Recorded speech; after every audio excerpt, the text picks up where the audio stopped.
So hello साथीहरू हैन मेरो चाहिँ 2 हप्ताको लागि स्कुल बिदा भइसकेको छ। जापान सरकारले अति तनाव पनि दिइरहेको छ हैन। अब 4 साल कमाई गरेको पैसाहरूको कर तिर्नु भनेर यति धेरै खामीहरू पठाएको छ हैन। त्यही भएर म चाहिँ त्यो सिटी अफिसतिर एकचोटि बुझ्नको लागि जान खोजिरहेको छु हैन। अब त्यो विदेशीहरूलाई चाहिँ यहाँनिर चाहिँ के हुन्छ भने यो खान्जी भन्ने यहाँको हैन पढ्न गाह्रो छ हैन। त्यो नबुझेर तनाव छ खै के पठायो हैन। मलाई जहाँसम्म लाग्छ चाहिँ पेन्सनहरूको चाहिँ पठाएको छ टन्नै। अब त्यो पेन्सनहरू चाहिँ खासमा स्टुडेन्टले तिर्नु पर्दैन हैन। त्यो भनेको चाहिँ अब 65 वर्षपछि हैन 65 वर्ष नागिसकेपछि चाहिँ अब रिटायर लाइफको लागि हो हैन। हामी जापान कहिलेसम्म बस्छ त्यो पनि थाहा छैन। त्यही भएर हामीले खासै त्यो तिर्नु पनि पर्दैन। बिहान काममा गइयो गाइज अनि त्यही हो हैन। काममा गइसकेपछि अब दिउँसो चाहिँ फ्री छ हैन। स्कुल जानु पर्थ्यो नभए म यो टाइममा अब स्कुल जानु पर्दैन। अब म चाहिँ सिटी अफिसतिर जान्छु र जाँदै भिडियोहरू बनाउँछु भनेर चाहिँ निस्किन लागेको छु। बाहिर चाहिँ एकदमै घाम लागिरहेको छ है साथीहरू। छाता लानुपर्छ होला सायद हैन। नभए हल्का हल्का गोरो हुँदै गएको छु। फेरि गर्मी महिनामा यो फेरि घाम महिना काले भइदिन्छ हैन। त्यही भएर छाता चाहिँ लगेर जान्छु। अनि टक्कसँगले त्यहाँको काम भ्याइसकेपछि चाहिँ त्यो काम भ्याएपछि चाहिँ हैन यसो चिल पाराले हैन शीतल ठाउँतिर जाने हैन भिडियो सिडियो बनाउने भन्दै सोचिरहेको छु। त्यो काममा चाहिँ कति टाइम लाग्छ हैन। होपफुल्ली खासै टाइम त लाग्दैन होला हैन। किनभने यहाँ चाहिँ एकदम सिस्टमेटिक हुन्छ। अब हेरौँ कस्तो हुन्छ है त। ल ट्याक्कसँगले हल्का सुहाए पनि नसुहाए पनि चस्मा पनि लगाइदियो किनभने घाम एकदमै चर्किरहेको छ। छाता चाहिँ नलाने भयो हैन। हातमा अलि जामा मात्रै हुन्छ। आई मिन जामा भन्नाले अब यता के भन्छ यसलाई हातमा अलि त्यो झ्याउ मात्रै हुन्छ बोक्नको लागि भनेर हैन। सो मैले छाता चाहिँ ल्याएन हैन। तर आँखालाई हल्का शीतल राख्नको लागि चस्मा चाहिँ लगाएँ क्याप लगाएँ ठिकै छ हल्का फुल्का हैन। डढे पनि केही छैन। घाम त गाइज यस्तो चर्केको छ नि बाफरे। आकाशमा त बादल यस्तो दामी भएको छ फेरि हैन। सेतो बादलहरू बिहान फेरि यस्तो दामी पानी परेको थियो हैन। अहिले यस्तो डेन्जर घाम लागिरहेछ कि फेरि फुलहरू ओइलाइरहेछ क्या। घामले पुरै फुलहरू ओइलिरहेको क्या। अब यो भरे शीतल भएपछि फेरि राम्रो हुन्छ हैन। घाममा चाहिँ अलि ओइलेको जस्तो भइरहेको रहेछ। हल्का धेरै टाइमपछि चाहिँ भिडियो बनाउँदैछु हैन। 34 को ट्रेन छ। अब ट्रेन कुर्दैछु।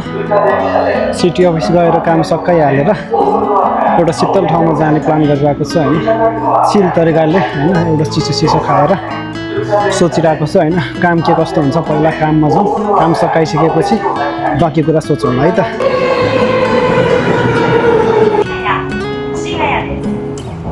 फाइनली स्टेसन पनि आइसक्यो हैन। यहाँबाट चाहिँ कहाँनिर हो भन्ने कुरा चाहिँ थाहा भएन। पहिला पनि आएको थियो आउनु त सिटी हो। त्यतिखेर चाहिँ जाडो महिना थियो र हिँड्दै आएको थियो हैन। जाडो महिनामा त खासै टाढाको ठाउँ त होइन। त्यही भएर जापानमा एक स्टेसन ट्रेनबाट हिँड्ने बाटो भनेको लगभग हिँडेर 20-25 मिनट हो क्या हैन। जाडो महिनामा त के छ र 20-25 मिनटको बाटो हिँड्नलाई त खासै गाह्रो हुन्न। आजभोलि गर्मीमा चाहिँ हिँड्नलाई अलि जागर लागेन। त्यही भएर चाहिँ ट्रेन चढेको हैन। जाने चाहिँ कतापट्टि हो भन्ने कुरा क्या।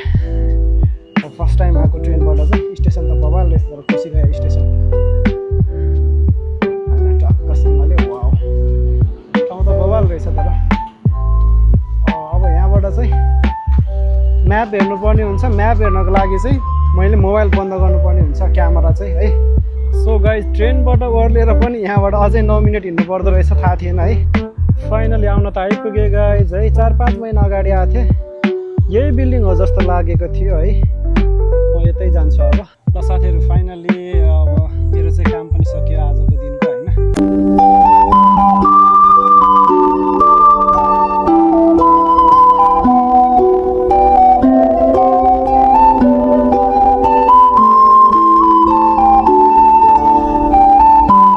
यसको मुनिबाट हिँड्नलाई यति शीतल बनाइदिएको छ नि हैन। जापानिजहरूले चाहिँ हैन मानिसहरूको सुविधाको लागि यतिसम्म पनि सोचेको हुन्छ हैन। यो चाहिँ सिटी अफिस हो मेरो दायाँतिर चाहिँ। यो सिटी अफिसको हल हो। एकदमै ठुलो बिल्डिङ छ। यसको बाहिर जस्ट बाहिरपट्टि चाहिँ एउटा बाटो छ हैन। यस्तो किसिमले चाहिँ हिँड्ने बाटोको साइडमा चाहिँ हिँड्ने मान्छेलाई शीतल होस् भनेर चाहिँ यस्तो किसिमको चाहिँ मजाले हैन क्या सोचेर बनाएको छ कि यस्तो दामी बनाएको छ। ठ्याक्क त्यो सँगसँगै यता साइडमा चाहिँ सानो खोला होइन। वाह यस्तो ठाउँमा आइपुग्छु भनेर मैले सोचेको पनि थिएन क्या आज होइन। म पहिला पनि आएको थिएँ आउन त, तर म त्यही अब होइन त्यहाँ के भन्छ अर्को सिटीबाट यो सिटीमा आएर बसाइसरेको चाहिँ एउटा दर्ता गर्नुपर्छ होइन। हिकोसीको दर्ता गर्नलाई मात्र आएको थिएँ, मैले खासै बाहिर हेरेको थिएन। अनि म जाडो समयमा आएको थिएँ, त्यतिखेर त पुरै यो खोलाहरू थिएन नि त, उजाड थियो होइन। आजभोलि त एकदमै दामी ठाउँ भएछ कि यो के भन्छ आफू बसेको ठाउँ यस्तो दामी रहेछ होइन। कहिले पनि निस्केर हेरेन होइन, घुमिएन क्या। आज बल्ल धेरै पछि चाहिँ एउटा चान्स जस्तै भयो होइन, मलाई चाहिँ यहाँनिर आएर एउटा चान्स मिले जस्तो भयो, घुम्न आएको जस्तै भयो होइन। मैले प्लान पनि गरिरहेको थिएँ होइन, मेरो यो सिटी हलमा चाहिँ काम सकिने बित्तिकै म यस्तै कतै दामी प्लेसमा जान्छु अनि भिडियोहरू बनाउँछु भनेर होइन। यस्तो दामी लाग्यो कि होइन। वहाँ परैसम्म छ क्या टाढा, वहाँ कति लगभग 3-4 किलोमिटर जति होला। यो माथिपट्टि यसरी बनाइदिएको छ होइन। यो खास बिरुवा चाहिँ के को बिरुवा होइन, झ्याप्प लाएर पुरै छप बनेको छ। यसले चाहिँ पुरै घामलाई छेकिदिएको छ कि होइन। हिँड्ने मान्छेहरूलाई यति शीतल बनाइदिएको छ नि यसले होइन। एकदम दामी छ क्या है। के को बिरुवा थाहा भएन, नेपालमा त मैले देखेको पनि छैन कि यस्तो बिरुवा त होइन। के को बिरुवा हो थाहा भएन है। आजको दिन चाहिँ एकदमै चाहिँ उज्यालो, एकदमै खुसीको दिन जस्तो लाग्यो है साथीहरू मलाई चाहिँ। बिहानै काम सकाएर आयो, दिउँसो क्लास नभएपछि स्कुल नभएपछि कहिलेकाहीँ यसरी फ्री हिँड्न पाउँदाखेरि मान्छेलाई यति आनन्द हुँदो रहेछ कि भित्रैबाट एउटा आत्मा शान्ति भन्छ नि होइन, मनलाई चाहिँ होइन यति शान्ति मिल्दो रहेछ कि भन्ने कुरा चाहिँ आज फिल गर्दैछु है धेरै समयपछि।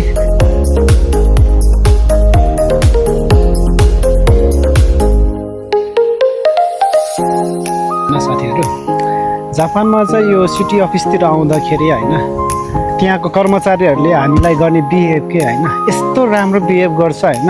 अहिले भर्खरै पनि म भित्र गएँ अनि मैले चाहिँ के भने 3-4वटा खामी होइन। 3-4वटा खाममा चाहिँ मेरो टन्नै त्यो लेटरहरू थियो होइन। यसमा लेखेको कुराहरू चाहिँ म खासै पढ्न सक्दिनँ, त्यही भएर यो कुन चाहिँ तिर्ने कुन नतिर्ने केही थाहा भएन। हेरिदिनु न भनेर मैले सबै देखाउँदा पनि उनले सबै हेरेर यो चाहिँ तिम्रो यस्तो यस्तो रहेछ, यस्तो यस्तो चाहिँ तिर्नुपर्छ, यो नतिरे पनि हुन्छ, आज तिमीले चाहिँ यो चाहिँ अब तिर्नु नपर्ने बनाइसकेपछि यो चाहिँ एउटा 2 हप्ता जति पछि चाहिँ एउटा लेटर आउँछ यहाँबाट। त्यो लेटर आइसकेपछि यो फालिदिए पनि हुन्छ भनेर कस्तो मजाले भनिदियो कि होइन। हाम्रो नेपालको कर्मचारीहरूले पनि सेवाग्राहीलाई गर्नुपर्ने यस्तै हो क्या है। हामीले चाहिँ कर तिरेर हाम्रो करबाट तलब खाने कर्मचारीहरूले चाहिँ हामी जनतालाई चाहिँ गर्नुपर्ने बिहेभ चाहिँ खासमा यस्तै हो क्या होइन। आज ट्याक्कसँगले मौसमले पनि क्या बवाल साथ दिएको छ कि फेरि गाई चाहिँ होइन। यस्तो दामी तरिकाले त्यहाँ माथिको बादल यसरी अडिएर बसेको छ नि होइन। एउटा हुन्छ नि बरफको डल्लो चाहिँ अडिएर बसेको जस्तरी एकदम स्थिर बसिरहेको छ। फेरि एकदम शीतल हावा चलिरहेको छ यतिखेर चाहिँ। माथि बादल चाहिँ एकदम मजाले एक ठाउँमा अडिएर बसेको छ, दामी देखिएको छ। यहाँ एउटा सानो पुल जस्तो छ, म त्यही पुलमाथि बसिरहेको छु होइन। पुलबाट परको चाहिँ भ्यू दामी देखिरहेको छ, म तपाईँहरूलाई देखाइदिन्छु यहाँबाट। यस्तो बबाल भ्यू देखिरहेको छ नि यहाँबाट गाइज होइन। यस्तो दामी देखिरहेको छ नि होइन। यो अब एउटा नर्मल खोला जस्तै हो होइन, बस्ती बिचबाट बगिरहेको खोला जस्तै छ, देख्न सक्नुहुन्छ होइन। यहाँ चाहिँ कुनै पनि किसिमको फोहोरहरू बगिरहेको छैन क्या होइन। यही दामी लाग्छ क्या मलाई यो ठाउँको चाहिँ। यस्तो मजाले बगिरहेको छ होइन, दामी छ। अनि तपाईँहरूले देख्न सक्नुहुन्छ यो घाँसको यो छत जस्तो वहाँ परैसम्म छ है।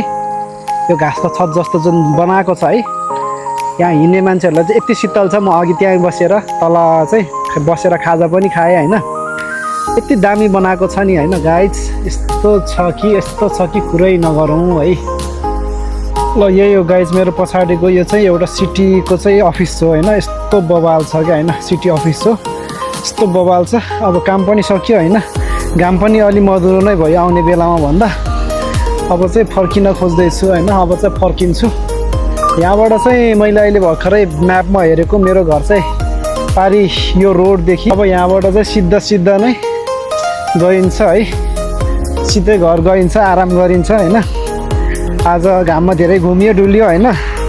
त्यसपछि आजको भिडियो सिडियो पनि एडिट गर्छु, भरे बेलुका चाहिँ भ्लग हाल्छु होइन। बब्बाल छ बब्बाल।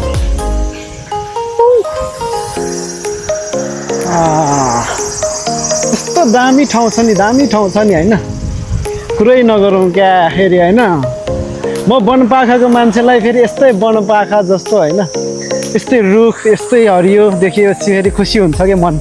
किन अचानक के एउटा ह्याप्पिनेस भन्छ नि त्यो भित्रबाट चाहिँ एउटा त्यो ह्याप्पिनेस चाहिँ आफै जागेर आउँछ कि यस्तो ठाउँहरू देखेपछि होइन यस्तो रुख बिरुवाहरू हरियाली वन जङ्गल खोलाहरू पहाडहरू देख्यो भने अझ स्पेसल्ली होइन आफै भित्रैबाट आउँछ क्या खुसी हुनलाई अरू केही पनि चाहिँदैन खुसी कहीँ खोज्न जानै पर्दैन क्या यस्तो हरियाली ठाउँमा डुल्न पाएपछि त्यो खुसी भन्ने चिज भित्रबाट आफै उत्पन्न भएर आउँछ कि मेरो चाहिँ होइन